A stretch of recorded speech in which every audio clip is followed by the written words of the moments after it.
Welcome to Market Monday from the investment team and the trust department at the First National Bank. We have a lot going on over the next couple of weeks, including the thing that everybody's been waiting for, the Federal Reserve meeting on the 18th next Wednesday.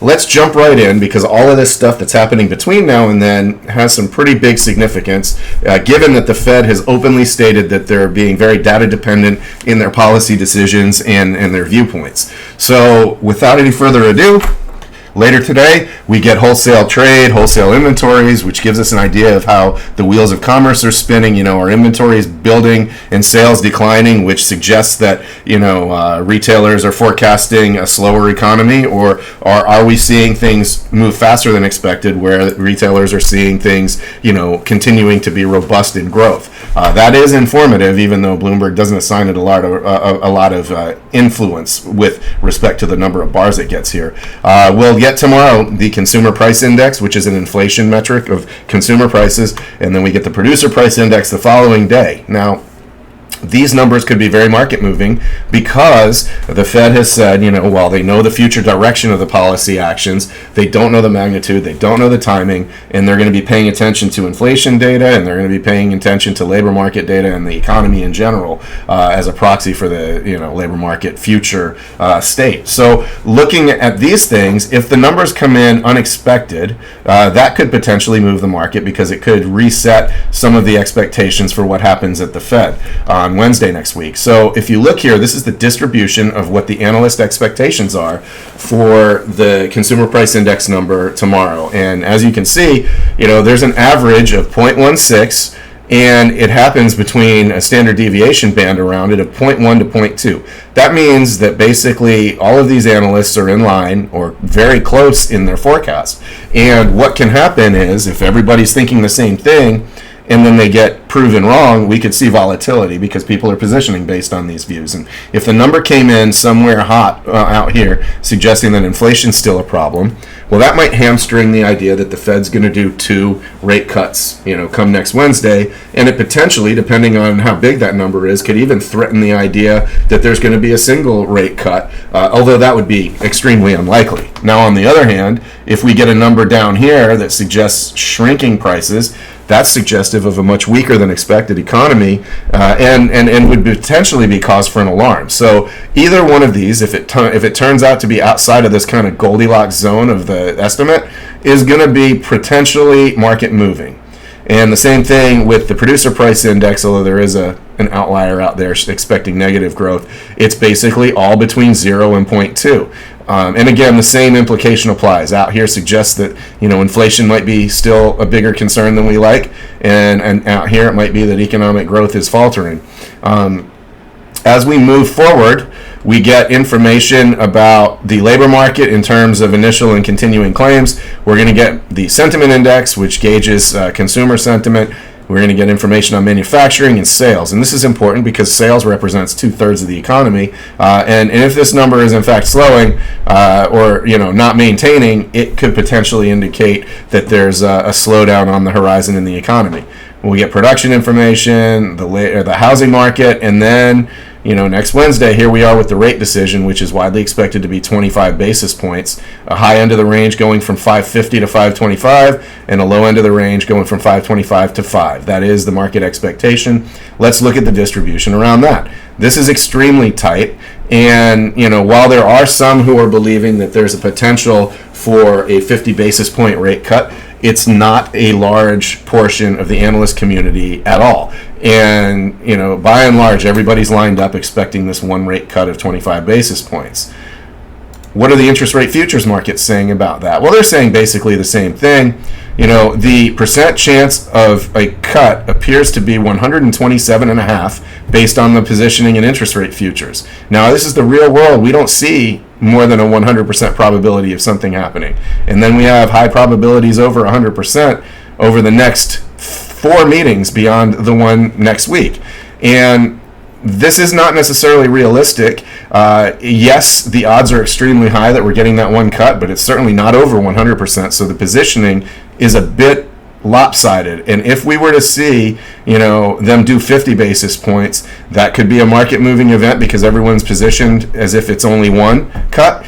And if they don't cut at all, which, granted, that's a very unlikely outcome, but if it did happen, everybody would be pretty badly offsides. So that could lead to some pretty interesting trading conditions. We'll be watching that. We'll also be watching what happens with these forecasts, which is, affectionately called the dot plot, and it shows up in the form of a graph where it's a poll of where all of the different members of the FOMC see the rates at various positions. You get the current, you get where they see it next year, 2 years, 3 years, and then longer further out, the median rate. And this is informative and market moving information when they release it. If these have shifted dramatically and in a different manner than what the analyst community is expecting, that could cause volatility as well, because this is a glimpse into what they're thinking about the future path of interest rates. We'll round out with information about the outlooks, the labor market, the leading indicator index, which is showing, still a declining number. It's been that way for the recent past, and it's likely to continue to show that. And then, information about the real estate market. And that ends things there. What does it all mean for markets? Well, we've seen some return of interesting trading over the past week. It started out, we were on this bull run from October of 2023. We had a little pullback in April, another bigger, more significant pullback in July, and now we're apparently pulling back again as of the close last Friday, which had us down at the lows on heavy volume on a Friday in September, which, talking about September, the September and October period are historically associated with higher volatility and a higher probability of having higher volatility events. So, we're watching this pretty carefully, and we're watching volatility by monitoring this average true range over the past 5-day period. Essentially what this does is it takes what's the average difference between the high and the low on each of the past 5 trading days and gives us the average of that, so we can get an idea of whether ranges are expanding or contracting. Is the range expanding, which suggests higher volatility, or is it contracting, which suggests less volatility? And that's rising again like it did going into this pullback that we had the last one. The market's showing this kind of rounded behavior, which suggests that this area where it's at, this 5,600 area-ish in the S&P could very well be an area where there's some congestion, at least until this Fed meeting gets out of the way. And remember, any of these items that are coming over the next couple weeks could generate volatility as well. So we have a lot of things that are coming kind of into alignment that suggests we might be in for a little bit of a bumpy ride in the markets between now and when the Fed meets. The volatility index, the VIX, is confirming that. Volatility expectations have risen again back over their recent average. And, that's just reflective of potentially higher risk in the market at this time with everything that's going on with the Fed and the potential for, rate cutting cycle to begin, the potential for recession, which isn't great but is still there, the potential for inflation being too high, which isn't great but still there. All of these things combine in order to create a little bit riskier of a picture in the markets. We are not expecting any major turbulence, though. Going into the Treasury market, rates have come down a bit, which indicates that, first of all, market participants are expecting the rate cut cycle to begin.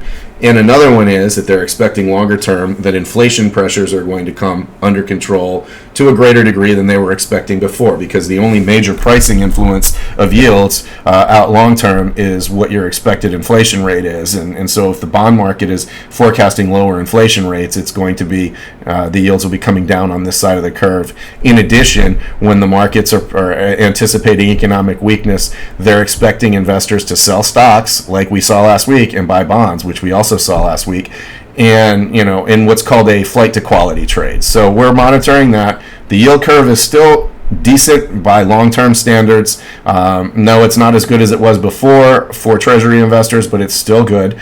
And what's going on with corporate bonds? Well, these yields have come down pretty dramatically as well, and that's again suggestive that there's this flight to quality going on. Investors are getting out of the riskier equity asset class, and they're more inclined to buy fixed income assets as they expect a lower rate environment to come around and a more volatile market environment to come around. That's the story, at least, that this is telling our team here. And coming back to the longer term, we are expecting the Fed to cut by the 25 basis points. We're actually not expecting a recession, or if one does happen, it'll be relatively mild from all indications at this point. And, to to give credit where credit is due, we've been extremely critical of the Federal Reserve. However, it does appear that they have a reasonable chance of achieving that quote-unquote soft landing where they've managed a rate hiking cycle without sending us into a full-blown recession.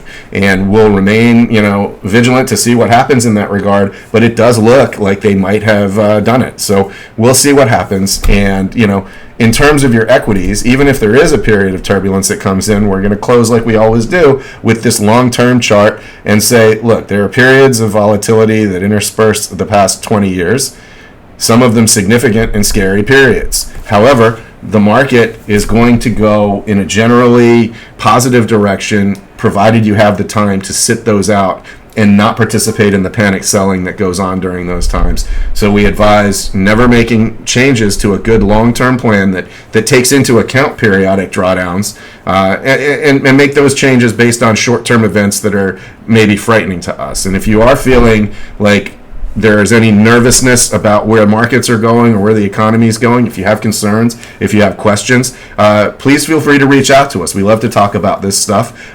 Hope you found this video useful. Thanks, and have a great day.